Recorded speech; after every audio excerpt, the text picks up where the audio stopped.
So this evening we shall continue our journey with the next little installment from Swamiji's journey into the Himalayas. So again, he's setting the scene. This is actually the second guru that he...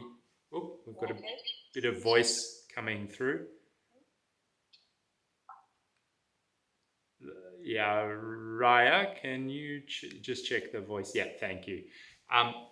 So it's quite interesting that Swamiji opens his journey of book one with actually what will turn out to be his second guru. So it isn't his first guru that he's spending time with, but he's we're in a scene in the Himalaya, and one of the poetic images that he brings to mind is an instruction from the guru to go to the waterfall and study the waterfall for the purposes of purifying his mind or his body, which also has the added benefit his guru shares to purify his mind. Why is that? And what is the symbology of the waterfall?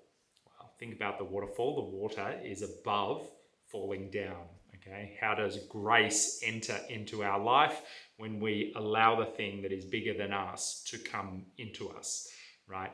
Swamiji actually very frequently in his discourses and in many of the books will talk about the fact that nature just is. The waterfall simply is. We take ourself to the waterfall to receive the grace of that of nature.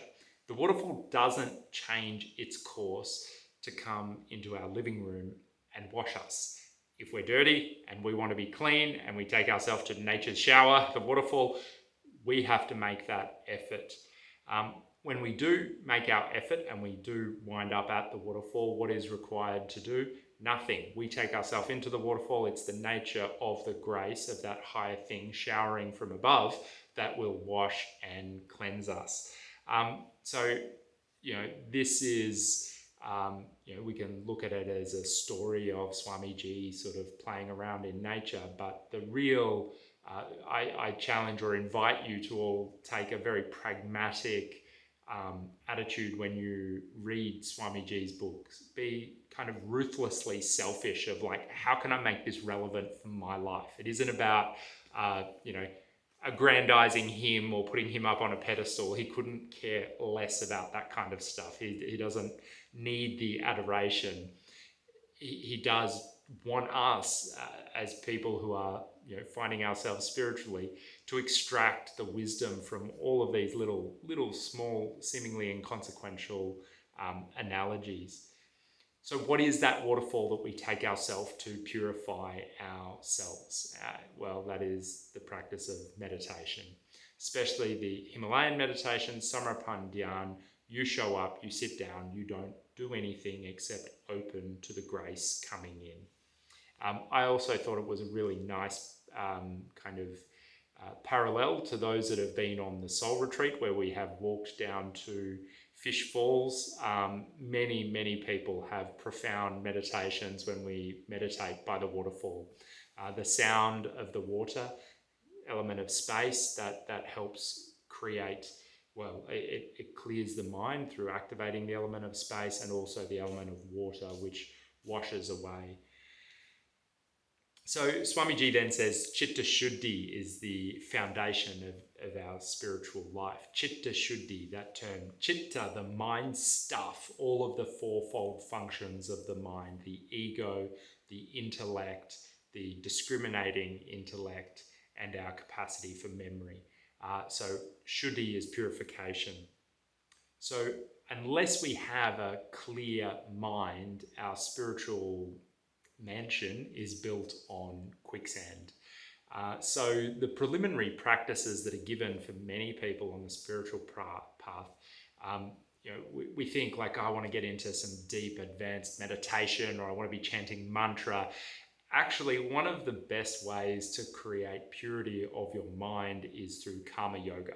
And those that have been with us on the 4 yogas will know that karma yoga, the service of others, of selflessly serving others, creates less contaminant in our mind. By doing what? By removing our own ego.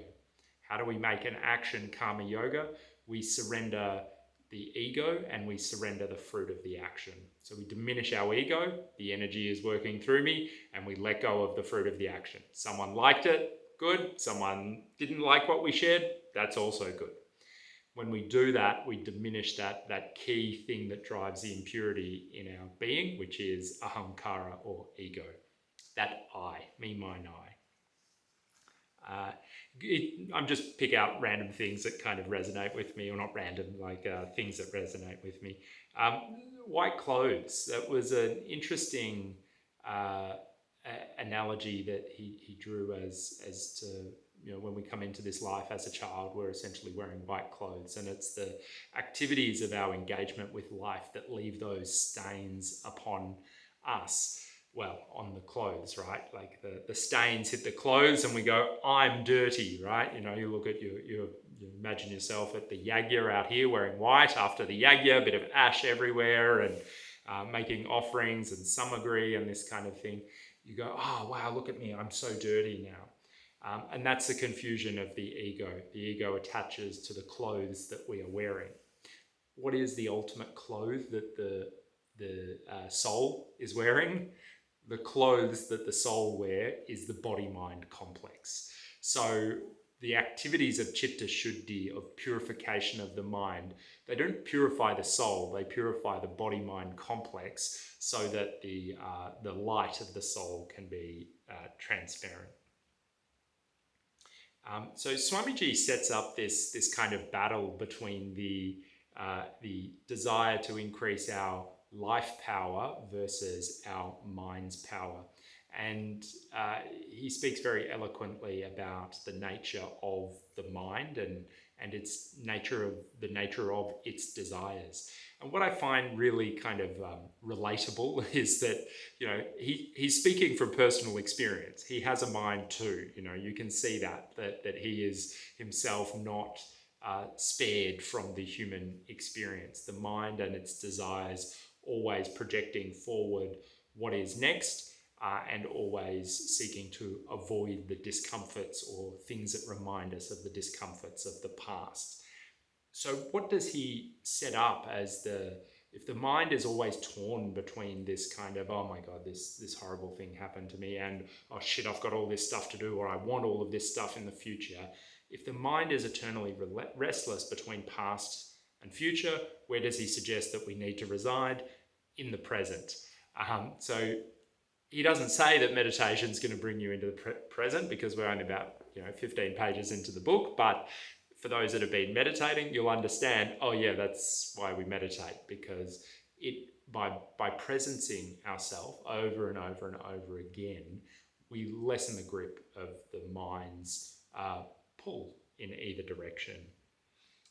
Interestingly, he says that we kind of increase our life's power when we surrender or when we connect to a sadguru.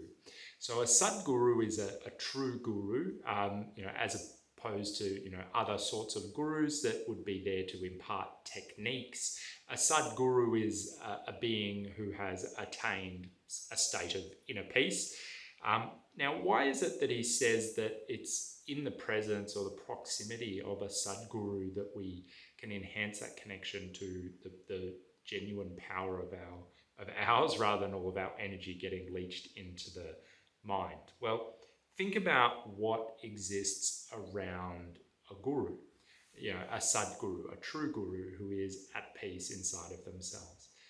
The effect that they have is to lift the world up around them. Anybody who comes into their space, into their aura, is uplifted, because the nature of their being is not one that is driven by self-interest and egoic desire.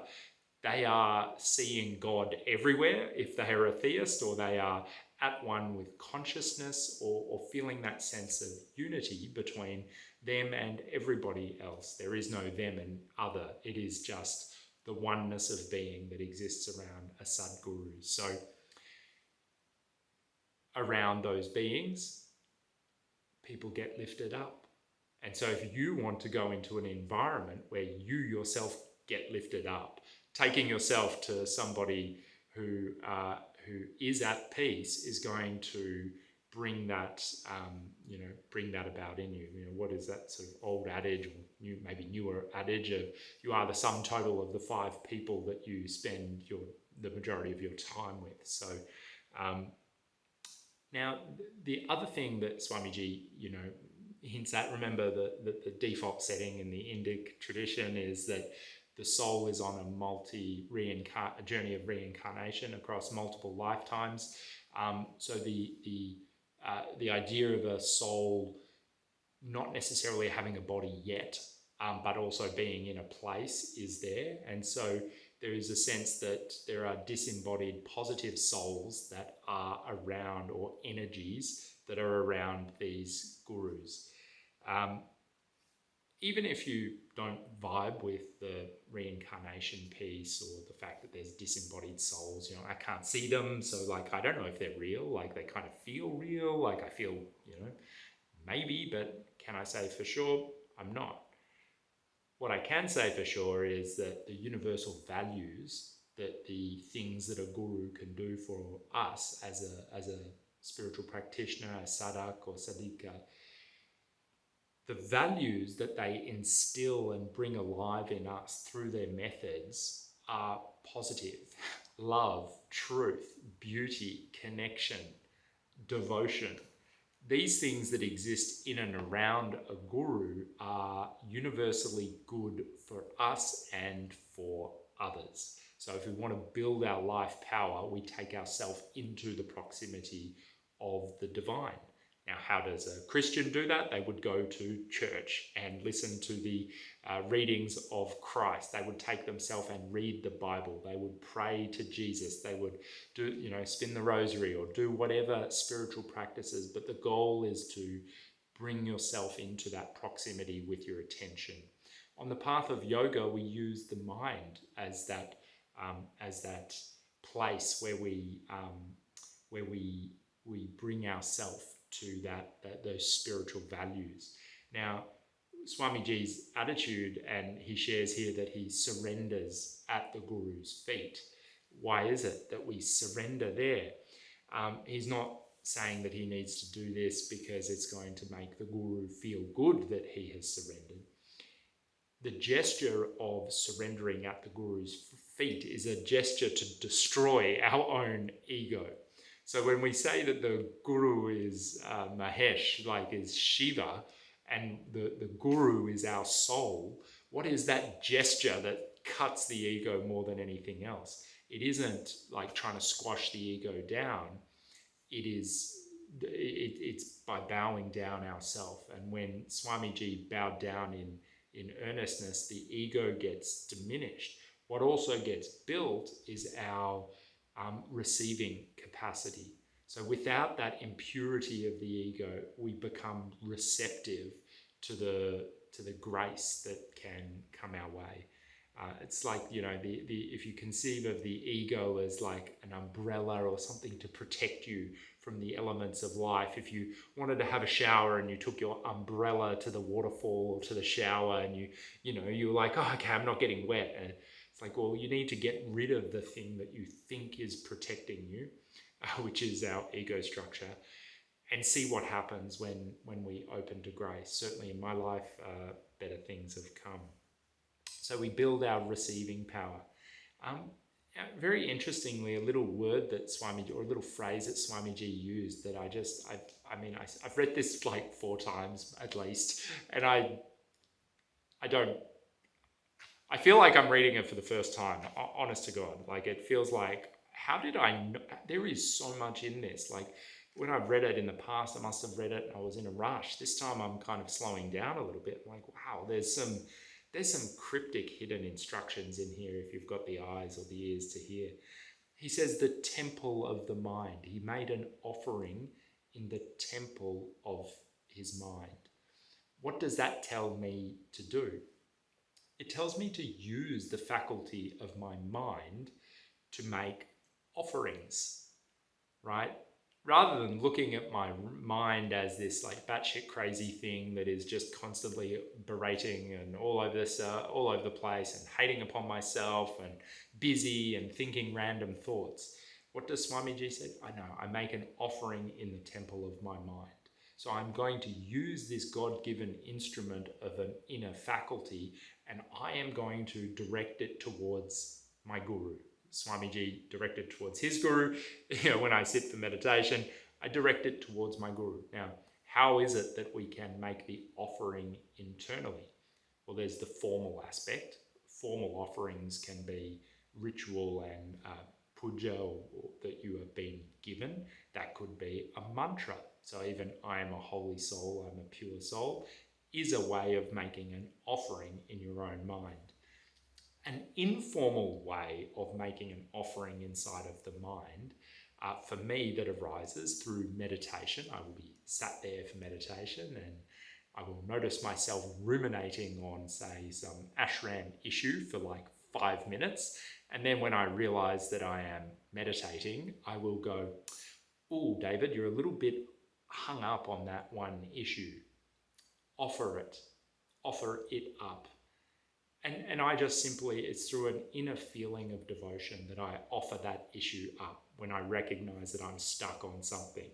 So that's how I use my mind as a temple. Invitation is there for you to feel out what the inner space of the mind's temple is for you.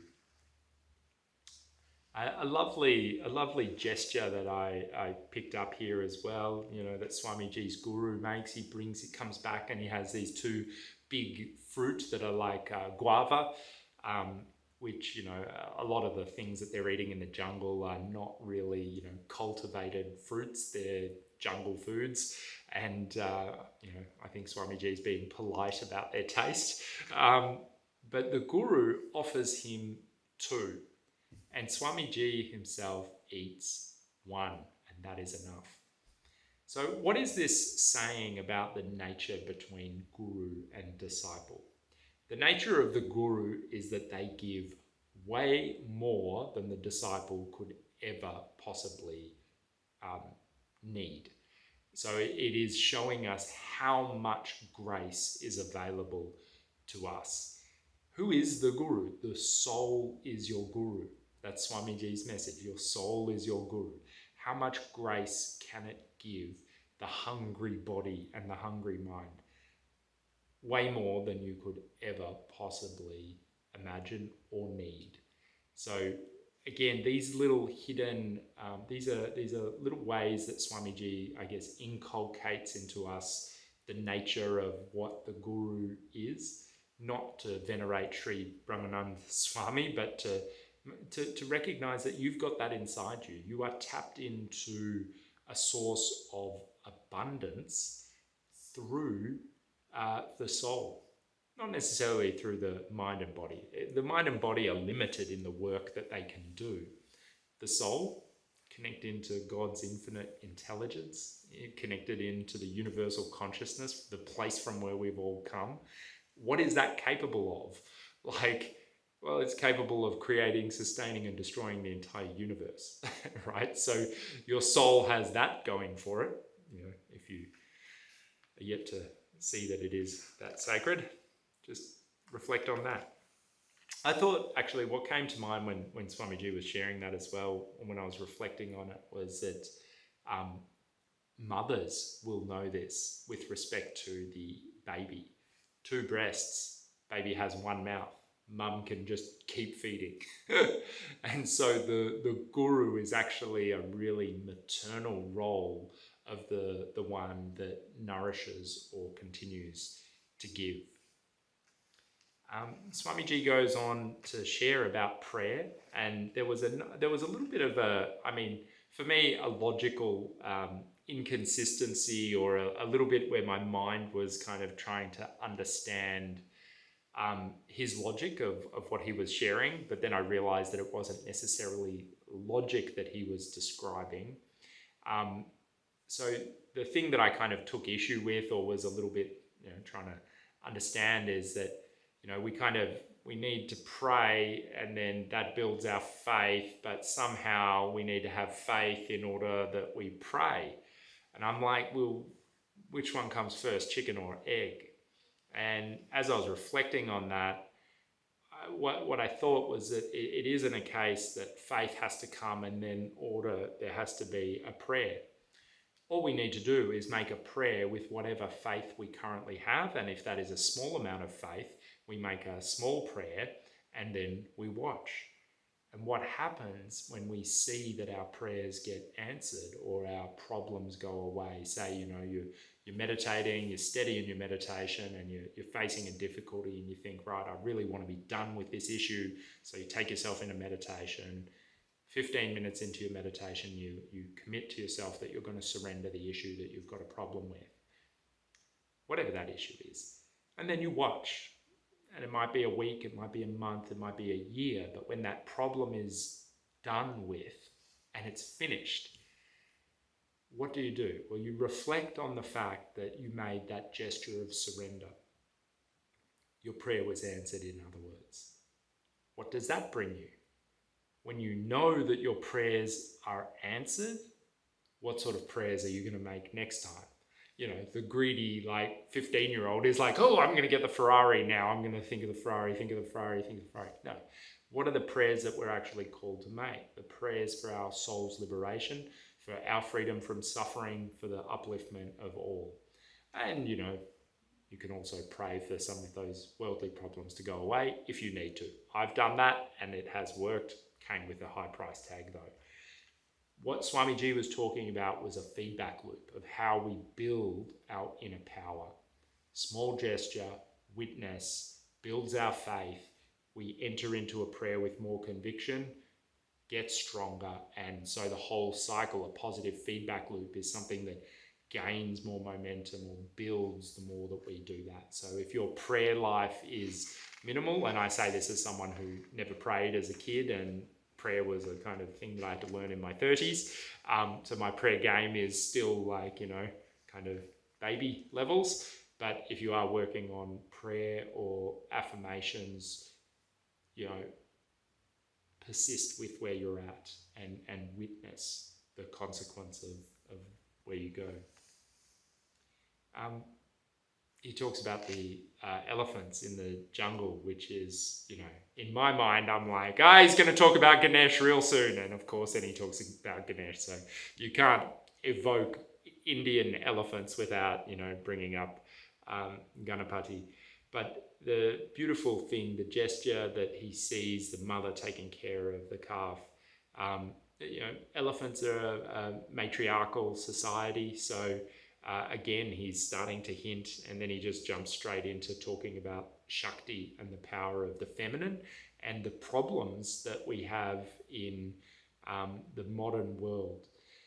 Now, at the first read of what Swamiji is talking about, you can see that he's talking very much about how men operate by and large at the bodily level and lust after women in physical form, or keep women disempowered by or keep society in chaos by disempowering women.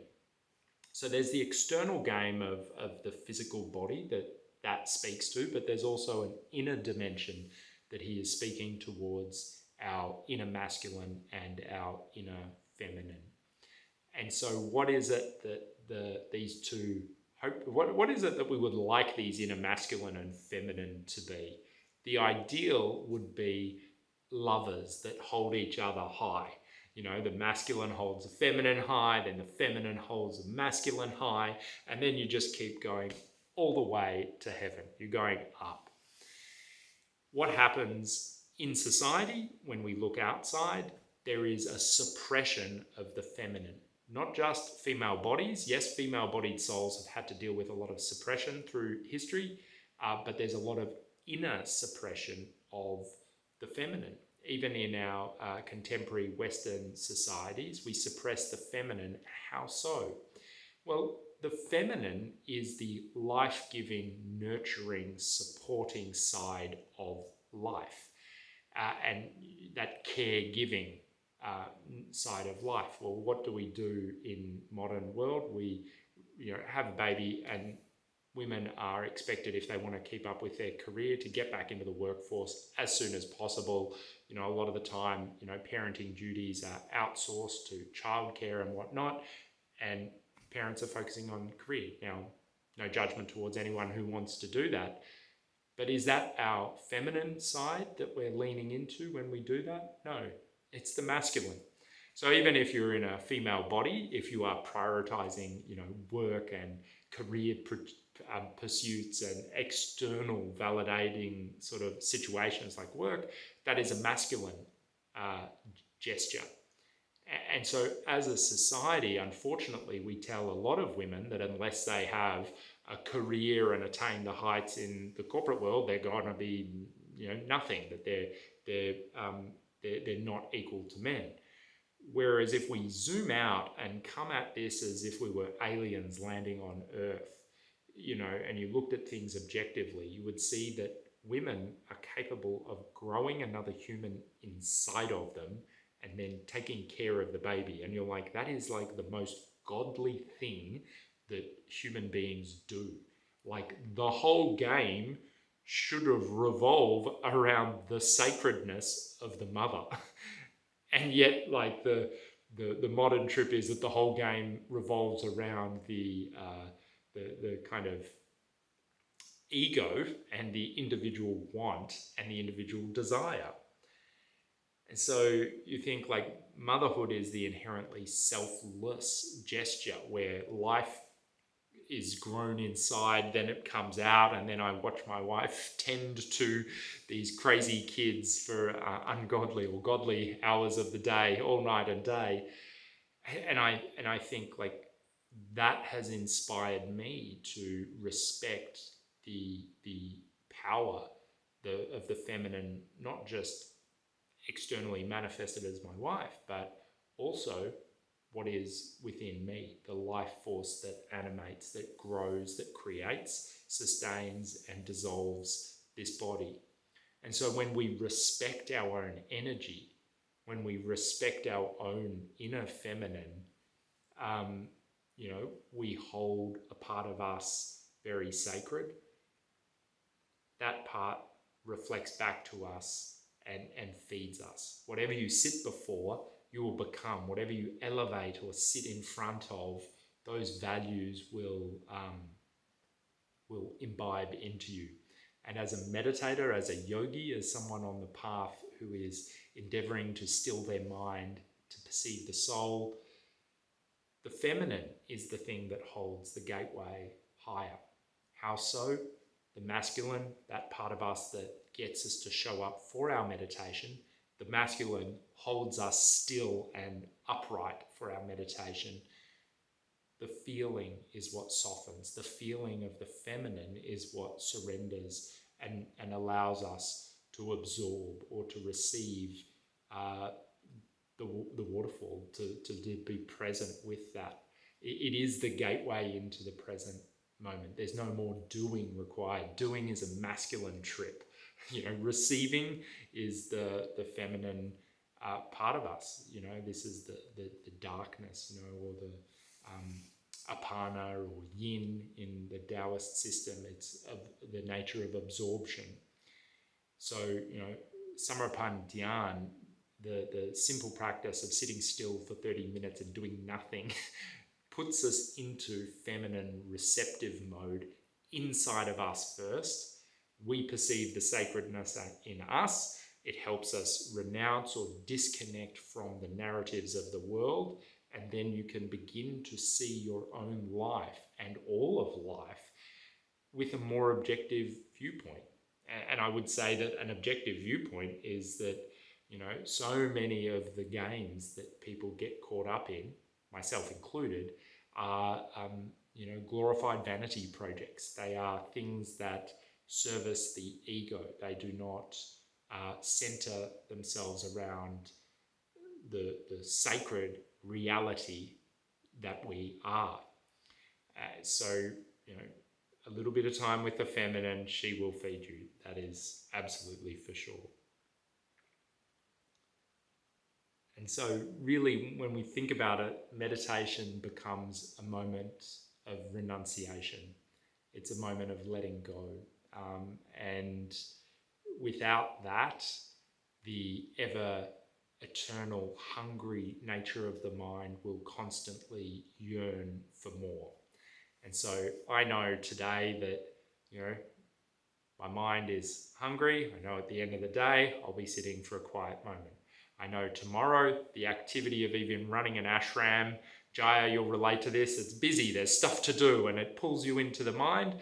And then when you're stuck in the mind and you're caught with all of the worldly duties, what is that thing that takes us back to ourself, back to the soul? Meditation is that universal master key that will get you there. The other 4 yogas are there for you too. Spending time reading and bringing your attention through philosophy or through scripture to the soul, jnana yoga. Cutting some beautiful flowers that I saw were offered a few days ago at the Ashram in Australia before an idol. Cutting a few flowers, placing them on your altar, lighting a candle, lighting some incense, doing these very simple devotional practices, again, just pull us back into the felt experience, which is the gateway to transcend the certainly chaotic and busy, overbearing masculine energy that is currently making petrol prices very, very high. But I will not digress into politics. So, look, it's been lovely reflecting on Swamiji. This is all his stuff. All I'm trying to do is bring it to life for those people who like to hear some random white guy's take on a great master. This is Swamiji's essence and his journey. I'm sharing my reflections. I cannot speak for him. All I can speak for is what my soul hears when I read him. And the more I read this, the more I feel good. I mean, I just feel good reflecting upon this stuff. It's a great thing for me to do, and certainly I appreciate all of you for taking time out of your busy lives to put your attention with the universal soul. I mean, there's not so many current things that will remind you of that. You have to make the effort, and I commend you for doing that. And if you read ahead, you read ahead. If you want to reread again afterwards, you reread again. You read it however you want. I started reading these books by looking at them, hearing a page number and flipping to the page and just reading whatever page popped into my head when I saw it. So, and I've had my experiences that have proved to me that there is some magic in that way of reading. So please treat this as something that can really help you with that ongoing journey of connecting to your soul. So again, I'll say thank you to Linda, Joe, Craig, Jaya, Nicole, Georgie, Kirsten, Tracy, and Jane. Jayat Meshwar, I'm going to get you pointed towards the altar and set up for meditation. We'll see you next week. Much love.